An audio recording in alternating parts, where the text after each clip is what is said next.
नमस्कार प्रिय दर्शक बंधु आमर ये भक्तिर शक्ति चैनल रे आपन को स्वागत जनाऊँगी। प्रिय दर्शक बंधु आज वीडियो रे मेष राशि मासिक राशि फल विषय रे आलोचना करिबा। अप्रैल मास 2025 मेष राशि मासिक राशि फल अनुसार कौन रहिबो आपनकर भाग्य और भविष्य कौन कहउछंती आपनक पई ग्रह नक्षत्र माने कौन करिवे प्रतिकार आसंतु जानिबा। बंधुगण शुभ ग्रह अशुभ ग्रह मानक पई प्रतिकार गुड़िक वीडियो शेष में मुझे आपण मानकु जणाइदेवी। आपण मानकर जदि मेष राशि होइथिले वीडियोटी को संपूर्ण भाव देखंतु। जो मानकर मेष राशि नुह ताहेले आपण बंधु किंबा परिवार कौन व्यक्तिर मेष राशि होइथिले तेबे आपण तांकु ए वीडियोटी को शेयर कर दियंतु। चलंतु संपूर्ण रूप से वीडियोटी को आरंभ करिबा। आसंतु जानिबा 2025 एप्रिल मासरे मेष राशि मासिक राशि मेष राशि चक्रर प्रथम राशि मेष राशि। एही राशि स्वामी होउचंती मंगल ग्रह। एही राशि उच्चरे रवि रही थांती। एही रवि मासरु आरंभरु द्वादश रे रही 14 तारिख ठारू जन्म आसीबे। द्वादश रे रवि अशुभ फल देई थांती। आपनकु हठात कोनोसी जगारु अर्थ हानिर जोग रही सम्मान हानिर मध्य जोग रहुची। जो जगार आपण खर्च करने चाहूनथिबे से जगार मध्य आपणकर खर्च हेबो। आपण यदि कोनोसी जगारु धार करज करथिले से व्यक्ति आपणकु अधिक चाप पकाइबो। आपण अर्थ देई पारनथिबारु गंडगोल आड़कु स्थिति गति करिपारे। आपण यदि पूर्वरु काहाकु अर्थ देइथिले आपणकर दरकार समय ताहा मध्य से देई न पारंती। आपण जदि शेयर मार्केट रे टंका लगाइथिले से मध्य बुड़ी जाइपारे। 14 तारिख दिन रवि ग्रह आपणक जन्मस्थान रे गति करिवे। आपणकर मानसिक स्थिति दुर्बल रहिबो। आपण जदि सरकार चाकरी करथिले ताहा मध्य हाथ छड़ा होई पारे। तेणु सतर्क रुहंतु। आपणकर स्थान परिवर्तन जोग रही। आपणकर शरीर असुस्थ रही पारे। रोग लगी रहिबो। आपणकर परिवार रे किछि मात्रा असुस्थ रहिबार संभावना रही। आपणकु मनकु निजे स्ट्रांग करंतु। आपण काहा कथारे बासी जांतु नाही। आपणक क्रोध को नियंत्रण करंतु।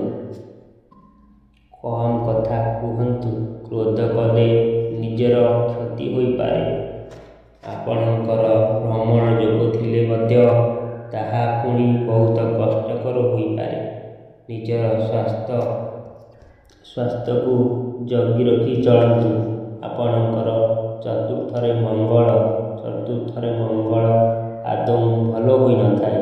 आपणकर पेट जातीय कौनसी रोग बाहरी पारे।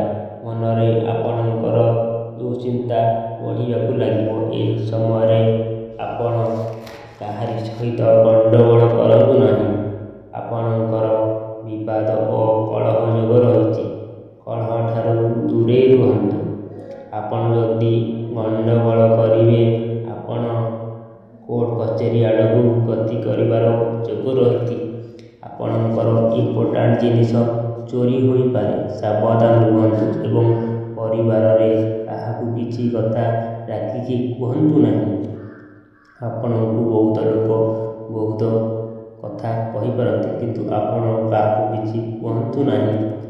राहु ग्रह द्वादश रे चलन हेबा द्वारा आपणकर अपवाद जोग रही। आपणकर प्रिय लोक अपवाद देवे सेथिपाई सजाग होई रुहंतु। ए मासरे आपण अत्याधिक खर्च करि पारंती। अଯଥା खर्च बढ़िबाकु लागिबो। आपण सठिक मार्ग रे धन खर्च करंतु। ଆପଣଙ୍କର ଶତ୍ରୁମାନେ ଆପଣଙ୍କ ଉପରେ ହେବି ହୋଇପାରନ୍ତି। ଆପଣଙ୍କୁ ଆପଣଙ୍କ ସାଙ୍ଗ ଦ୍ୱାରା କିମ୍ବା ସାଙ୍ଗର ପରିଚିତ ବ୍ୟକ୍ତି ପାଖରୁ କିଛି ଧନ ଆସିବାର ଯୋଗ ରହିଛି। ଆପଣଙ୍କର ଦ୍ୱିତୀୟ ସ୍ଥାନରେ ବୃହସ୍ପତି ଭ୍ରମଣ କରୁଛନ୍ତି, ସେଥିପାଇଁ ବୃହସ୍ପତି ଆପଣଙ୍କ ପାଇଁ ନ୍ୟୁଟ୍ରାଲ ରହିବେ। ଶୁଭ ଫଳ ଦେବେ ନାହିଁ କିମ୍ବା ଅଶୁଭ ଫଳ ମଧ୍ୟ ଦେବେ ନାହିଁ। ଶୁକ୍ର ଯେଉଁଦିନ ଆପଣଙ୍କ ଦ୍ୱାରା ଦ୍ୱାଦଶକୁ ଆସିବେ, ଆପଣଙ୍କର କିଛି ନା କିଛି ଶୁଭ ଖବର ମିଳିବ। ଆପଣଙ୍କର ନୂତନ ବସ୍ତ୍ର ମିଳିପାରେ। ଶନି ଆପଣଙ୍କର ଦ୍ୱାଦଶରେ ରହିବା ହେତୁ ଆପଣଙ୍କୁ ଅଶୁଭ ଫଳ ଦେଇଥାନ୍ତି। ଆପଣ ସାବଧାନ ହୋଇ ରହିଲେ ଅଶୁଭ ଫଳରୁ ରକ୍ଷା ମିଳିଥାଏ। ଆପଣଙ୍କର ପ୍ରଥମ ପର୍ଯ୍ୟାୟରେ ପ୍ରଥମ ଶନି ଚଳନ ହେତୁ କିଛି ଆପଣଙ୍କର ଅଶୁଭତ୍ୱ ନାହିଁ, କାରଣ ଶନି ପ୍ରଥମ ଚଳନ ହେତୁ କିଛି ଅଶୁଭତ୍ୱ ଦିଅନ୍ତି ନାହିଁ। ଆସନ୍ତୁ ଜାଣିବା ଗ୍ରହମାନଙ୍କର ଅଶୁଭତ୍ୱ କିପରି ପ୍ରତିକାର କରିବେ। ଗ୍ରହମାନଙ୍କର ଅଶୁଭତ୍ୱ ପାଇଁ ପ୍ରତ୍ୟେକ ଦିନ ସୂର୍ଯ୍ୟଙ୍କୁ ଜଳ ଅର୍ପଣ କରନ୍ତୁ, ଆଉ ସୂର୍ଯ୍ୟଙ୍କର ଅଷ୍ଟାକ୍ଷର ମନ୍ତ୍ରକୁ ଜପ କରନ୍ତୁ ଏବଂ ଗୁରୁବାର ଦିନ କଦଳୀ ଗଛ ମୂଳେ ହଳଦୀ ପାଣି ଦେଇ ପୂଜା କରନ୍ତୁ ଏବଂ ହନୁମାନଙ୍କୁ ମଙ୍ଗଳବାର ଦିନ ଲାଲ ଫୁଲ ଦିଅନ୍ତୁ। ଇଏ ଥିଲା ଏ ମାସର ମାସିକ ରାଶିଫଳ। ଯଦି ଭିଡ଼ିଓଟି ଭଲ ଲାଗିଥାଏ ଲାଇକ୍ କରିବେ ଏବଂ ଆମର ଏହି ଚ୍ୟାନେଲଟିକୁ ସବସ୍କ୍ରାଇବ୍ କରିଥାନ୍ତି।